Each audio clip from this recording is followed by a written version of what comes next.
Colby. How are you? What's up, Ariel? King Colby's doing great as always. Thanks for having me on the show. Who have you had on the show today? No one really important. No one really It big. doesn't matter who you had on the show, Ariel, because now you got me, the most talked about name in the game. You're a Yes. real mensch, Ariel. Oh wow, wow. Now you're using my lines, Colby. That you know how to butter someone up. I appreciate that. Um, why are you fighting in Chicago and not Rio? Honestly, what was the reason? I was told this was like a last minute thing. What were you told? I was told that, they wanted this great American moment in the history of America to be on U.S. soil. Those filthy animals in Brazil didn't deserve that moment. And frankly, I didn't want to put extra money in Amanda Nunes' bank account because, frankly, no one gives a shit about her and Ricky Pennington fighting for the title. Amanda Nunes, your teammate, who may be in that gym right now. I doubt she's in the gym right now, but yeah, she's a teammate. Wait, no, seriously. What? That was the reason you were told, or you were not told anything? Yeah, no, that was the reason I was told. They wanted it to be, this is going to be a great moment in American history. They want this to be on U.S. soil. The filthy animals in Brazil, they just didn't deserve it. Were there any concerns when the original plan was Rio? Any security concerns whatsoever? No, none whatsoever. Luckily, my agent Dan Lambert has all the money in the world, so he had a CIA level SWAT level security for me, so we weren't concerned at all. Why are you getting an interim welterweight title fight? What was the because Tyron has said he's coming back in July, and this has obviously upset a lot of people, including your fellow welterweights. Why do you think they're doing this so close to when he's able to return? Ariel, if you go back and look at the first time we talked on the show, I told you exactly what was going to happen. I said as soon as I beat Damian Maia, it was going to be title fights and champagne on U.S. soil. I'm a man of my word, Ariel. We talked about this the first time. Yeah. All right. Fair enough. But were you surprised, or did you think that okay, you know, they can't get Tyrant to fight? They're going to have me. This is basically their way of forcing him to fight you because it was clear he didn't want to fight you. Like, have any of those discussions happened? Like, look, we can't get this guy to fight you. We want him to fight you. I know they've tried to go down that road, so let's put a belt on you, and then maybe we'll force his hand.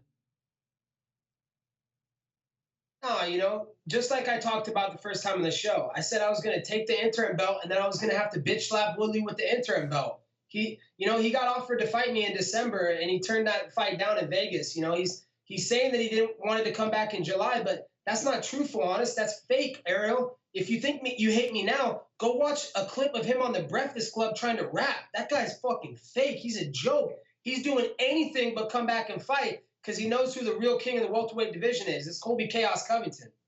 Wait, is that your new nickname, or was that always your nickname? I never heard Chaos.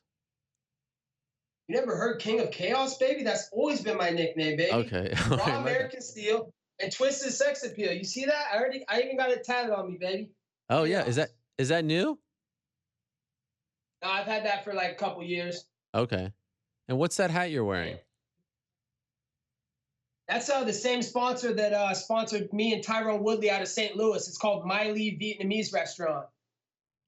Oh wow. There's So been you a little guys, tension lately. yeah, you guys share the same sponsor? We share the same exact sponsor, man. It's pretty crazy because Tyrone Woodley goes and complains to him. He's like, "Oh, how are you gonna sponsor that guy when he's sending bad tweets out about me, man?" And he cries and tries to get the sponsor to unsponsor me. It's hilarious. But shout out to Miley, the Vietnamese restaurant out of St. Louis. Much love. I reported on Friday night, Colby, that there was a plan in place to have RDA fight Conor McGregor for the interim welterweight title. Were you aware of this? Did you know how close you were to maybe not getting this fight? No, I'm the biggest draw in the welterweight division. No one cares about RDA anymore. He's a washed up little lightweight. All the media are marks. You guys are all acting like snowflakes. You're building him up to be something that he's not. As soon as I dunk his head in the United Center on June 9th on Chicago, which is the same place Michael Jordan used to dunk slam dunk competitions, I'm going to Yeah. go dunk RDA's head in the middle of the United Center. You all are going to say he's a washed up lightweight past his time. Wow. So, do you think that maybe, like, considering the fact that Connor was in discussion to fight at 170, you may have a path to Connor? Is that, I mean, that has to be the end goal for every fighter who's in his striking distance, right? I mean, whatever, I'm not worried about Connor. Connor knows what's good for business. Uncle Dana knows what's good for business. I'm the king of the welterweight division. Some of the guys barking up this tree, they're just trying to get to the top of the mountain, Ariel. They're not on my level, and they know it. What was going on between you and Kamaru? I have to admit, at the end of that press conference, I wanted to see that fight more than the RDA fight. That was great stuff back and forth between you two. I mean, he's just a thirsty host sweating me. He's there. He's there to promote his fight, Ariel, and he's marking out, and he's just promoting me. He's giving his time to talk about me. So, he's talking about us being 20 miles apart. We're 20 miles apart in the rankings and 20 miles apart in skill level. I mean, the guy's JV in everything he does. I mean, he's a complete joke. His mom dressed him up in bed sheets for the press conference. I mean, that's a joke. And then backstage, oh, hey, he gets his buddy. Hey, turn on the camera real quick. We're gonna get a little beef with Colby. And this is right before the UFC tells me, they're like, hey, Colby, you got to be cool. All this Conor McGregor incident, like, you have to keep your cool. I know you're the supervillain and everybody hates you, but you have to be on your best behavior. So Kamaru obviously knows, I'm not going to do anything, and he's just barking up the tree. I'm looking at my phone, finding out that I'm fighting on UFC Chicago for the interim belt, and he's jawing his mouth. I'm not even paying attention to the little scrub. He's at the bottom of the mountain. I'm at the top of the mountain. He's at the kids' table. I'm at the big boys' table. So I'm not frankly worried about Kamaru Usman. He's got another fight with one of my washouts from American Top Team. He's on Fight Pass in Chile. If he wants these hands are worth Bugattis. You're only going to get these hands on pay-per-view, so I don't know why he's trying to get these hands. He's acting like a street thug. We're professional fighters. Like, if he's so hard, come do something to me. Put a hand on me. Find out what happens when you put a hand on me. You can come cheap shot me just like Fabricio Werdum did in Australia. So did it get heated at all backstage? I mean, I wouldn't say it got heated. He's just water under the bridge. He's a soft little snowflake. You know what I do to snowflakes, Ariel? I burn these snowflakes. I'm actually not familiar with what you do to snowflakes, but how would you burn a snowflake? I don't know if that's even I mean, I guess it would just burn, but I wouldn't even burn. Would it burn? It would just melt. The snowflake would melt, right? Yeah, it's the same thing. Just like how RDA got melted by a featherweight. Now, RDA was wearing a T-shirt with a boomerang on it. You got to give him props for that. I mean, that was pretty intelligent, right? I mean, yeah, that was super intelligent. That's the same boomerang that came back around and knocked out Fabricio Werdum in London. Hey, Ariel, has Werdum woke up from that knockout yet? Oh my. Well, okay. So here we have this. You're sharing the bill with CM Punk. That's exciting, right? CM Punk's sharing the bill with me. I'm the main event, Ariel. No one cares about CM Punk. We're talking about real fighters. We're talking about real American great winning machine. And that's Colby Chaos Covington. I'm the real main event on June 9th in Chicago from the United Center. I'm going to do what Michael Jordan couldn't do. I'm going to make that place great again. So here's the thing. We talk about you a lot, and does Colby cross the line? Does he go too far? Is he bad? Blah blah blah. And for the most part, I feel, look, this situation is a perfect example. In the fight game, squeaky wheel gets the grease. They want bad boys. They're going to give you title shots, all that and more. So props. However, and we spoke about this privately, but I feel like we should speak about it publicly. I thought the tweet about Mike Perry's girlfriend at the time was too much. Why did you go so hard? Why were you so aggressive? Why were you so crass with that tweet? That's two-faced and hypocritical for people to say that's too far, because those people that said I went too far, what about when Edmund Tarverden was in Ronda Rousey's corner and all the shit and grief he got for all the things he said in the corner? I mean, and Mike Perry's girlfriend's in his corner and she's yelling out, break the leg, and she's saying stupid things. So I thought girls wanted to be treated equal. I thought there was equality. Men and women were going to be treated the same. So, I put her to the same standard as any other corner. I was just giving her shit, just like Edmund Tarverden got all the shit for Ronda Rousey's corner. But you were talking about how she looked and things like that. Like, isn't that a little much? You weren't talking about her as a corner. You were talking. I know, but it's unnecessary. Did you really have to go that far? Yo, I'm sevens and up only, Ariel. So, I don't know what to say, man.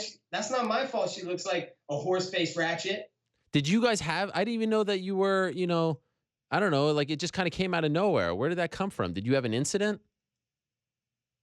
Oh, that didn't come out of nowhere. Me and Mike Perry, we've shared some cards. He was saying before the build up to the fight that I was going to suck his dick all week and all these nasty things. He made comments to my teammate, Thiago Alves, that he was going to kill his dog and like talking shit about his baby was going to have to see blood wiped off him in the showers and just negative things. So the guy set himself up. He just got beat up and bloody by a guy and knocked out. So the guy's completely amateur in JV. He shouldn't have been barking up to the top of the mountain.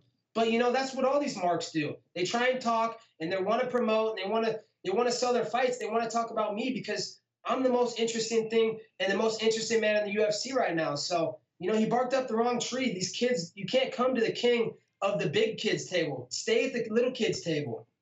Okay, well, that's all well and good, but what about spoiling Star Wars? I mean, that was too far, right? You can't spoil Star Wars for all the kids. Oh, come on, bro. Here's a spoiler alert, here's a spoiler alert, Helwani. June 9th in Chicago at the United Center, RDA is going to leave the octagon in a stretcher, and I'm going to leave the octagon with 10 pounds of gold around my shoulder. Is the goal, if you win the belt, is the goal to get Woodley? Do you feel like then you will have forced his hand once and for all? That's the undisputed belt, So, he's got a paper champ belt, he's not fighting. His time is come and gone. This is my time now. So, if he wants to run to Hollywood and gossip about the Kardashians, then whatever, do it. I'll take the undisputed belt and I'll be a real champ. Whoever's next in line, Choir Boy, Tilly from England or whatever his name is, like whoever's next, I'm going to take them out one by one. They get to the top of the mountain, I'm going to knock them down to the bottom. They're all nerds, and no nerd is safe right now. Why did you take such a long? I mean, your last fight was in October. Next fight in June. That's a pretty long break. From what I understand, you're healthy. Why did you take so much time off? It's all about the money, Ariel. I was waiting for my time to shine. So they had to sweeten the pot for me and give me what's right and what I earned. And is that the title? Like, were you not willing to fight if a belt wasn't on the line? No, I was willing to fight, but they had to bring the belt out. If you look at the numbers don't lie. The stats don't lie. What I've done in this division is something remarkable, something that's never been done before. So when you look at the top of the division, the numbers, the fights, they don't lie. I've earned my spot at the top of the division, and I'm next in line. I'm the next contender, and I'm the champ of this division now. What were you saying to RDA when you guys were squaring off? I was telling him, he better show up on June 9th. I was also telling him, you could take your steroids. It doesn't matter if we get the steroid version of RDA or the unsteroid version of RDA. He's going to get melted in the United Center. He's going to get dunked on in the middle of that court, just like Michael Jordan used to do. By the way, I know you're a wrestling fan. Did you watch WrestleMania? Nah, I didn't get to catch it. I heard it was all long and dragged out, but I heard Ronda did a pretty good job. So, pat on her back for the UFC. Okay, yeah, I was wondering if you're interested in Ronda's, her run as a wrestler. Are you hoping for the best? Are you a Ronda fan? No, I'm not a Ronda fan, but I'd like to see her do a little bit better. She's kind of been marking out. They didn't pay to bring her character over there and then her mark out and, oh, I'm so excited to be here. I'm so happy. She needs to sell that shit, Ariel. She needs to act like the badass winning machine that she used to be when she used to melt girls and destroy girls. That's what they brought her over there to be. So, hopefully she can get her character up. Yeah. Actually, I agree with your point. What's it like at the gym? You're at ATT right now? Yeah, I'm at ATT, man. All things are gravy, baby. All we doing is winning over here and getting money, man. I got big paydays on the near horizon. So, we're training hard over here and we're having a good time like always. No hostility, none of the, of course, you've talked about Brazil. No one, a lot of Brazilian fighters there. No one coming up to you? Nah, none. Is a part of you a little bummed that you're not fighting in Brazil? I mean, that would have been quite the scene. Whatever, it would have been the cool scene. They wanted to spice up that card because no one else on that card is going to promote that card and market it like I was going to. But it is what it is. At the end of the day, I didn't want to put more money in those two girls' bank accounts. I want to put money in my bank account. So, I'm happy to do this special moment in American history on U.S. soil. It's going to be a great time. And I'm going to make this whole sport great again on June 9th from the United Center, Ariel. Yeah, we spoke to Raquel Pennington on Saturday. She said that she didn't really enjoy the experience being next to you at the press conference. I don't know if you saw those comments. Yeah, but why did she not enjoy the experience? Did she not enjoy it because of my words, or did she not do it because her wife used to sweat me at American Top Team? There's a reason Tisha Torres left American Top Team, Mario. She used to sweat me. She was all googly eyed over me. Honestly, I'm pretty sure Ricky Pendleton walked in on Tisha and she was sweating me from Instagram, and now she's mad at me. Look at this twisted steel and American sex appeal, baby. Like, what do you want me to say? Like, I can't. But Tisha, at the end of the day, I only take sevens and up. So get out of here, man. I'm not dealing with you, Tisha. Okay. Are you spoken for, Colby? No, I'm not spoken for, man. I got a different girl for every day of the week, but we're only 7.5s and up, though. Oh, we just went from 7 to 7.5. Yeah, the seven, that's a little too low for me. I was thinking, it's got to be 7.5. Like, there's a fine line, like, a girl that's a 7, she could look cute, but she could have no tits. Like, she's got Oh to look good. She's got to have something packing on both ends. So, gosh, you're I'm so. the great American winning machine, and I'm a money printing machine. So you can't put any greatness on my boundaries. June 9th, Chicago United Center. Not May 12th, June 9th.